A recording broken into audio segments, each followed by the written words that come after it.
शांति। अब सब भाई बहनों को हैप्पी दिवाली मुबारक। आज की मुरली 30/10/2024। मीठे बच्चे, एक बाप की याद में रहने अव्यभिचारी याद है, इस याद से तुम्हारे पाप कट सकते। प्रश्न, बाबा जो समझाते उसे कोई सहज मान लेते, कोई मुश्किल समझते, इसका कारण क्या है? उत्तर, जिन बच्चों में बहुत समय भक्ति की आधा कल्प से पुराने भक्त है, वह बाप की हर बात को सहज मान लेते, क्योंकि उन्हें भक्ति का फल मिलता है। जो पुराने भक्त ने, उन्हें हर बात समझने में मुश्किल लगता है। दूसरे धर्म वाले तो इस ज्ञान को समझ भी नहीं सकते, क्योंकि उनका पार्ट ही नहीं है।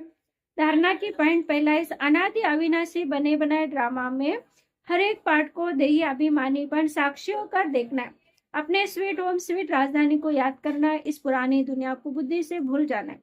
दूसरा, माया से हरना ने याद की अग्नि से पापों को नाश कर आत्मा को पावन बनने का पुरुषार्थ करना है। वरदान, दीपमाला पर यथार्थ विधि से अपने देवी पद का आह्वान करने वाले पूज्य आत्मा भो। दीपमाला पर पहले लोग विधि पूर्वक दीपक जगाते थे, दीपक बुझे नहीं, ये ध्यान रखते थे, ग्रह डालते थे, विधि पूर्वक आह्वान के अभ्यास में रहते थे। अभी तो दीपक के बजाय बल्ब जगा देते, दीपमाला नहीं मनाते, अब तो मनोरंजन हो गए। आह्वान की विधि अथवा साधना समाप्त हो गई, स्नेह समाप्त हो, श्री स्वार्थ रह गया। इसलिए यथार्थ दाता रूपधारी लक्ष्मी किसी के पास नहीं आती। लेकिन आप सभी यथार्थ विधि से अपने देवी पद का आह्वान करते, इसलिए स्वयं पूज्य देवी देवता बन जाते, क्योंकि हमारा फाउंडेशन है योगी बनो पवित्र बनो। तो पवित्र और योगी बनने से ही हमारे अंदर देवी गुण आते हैं, तो उसी समय यथार्थ पूज्य बन जाते हैं। स्लोगन, सदा बेहद वृत्ति दृष्टि और स्थिति हो तब विश्व कल्याण का कार्य संपन्न है।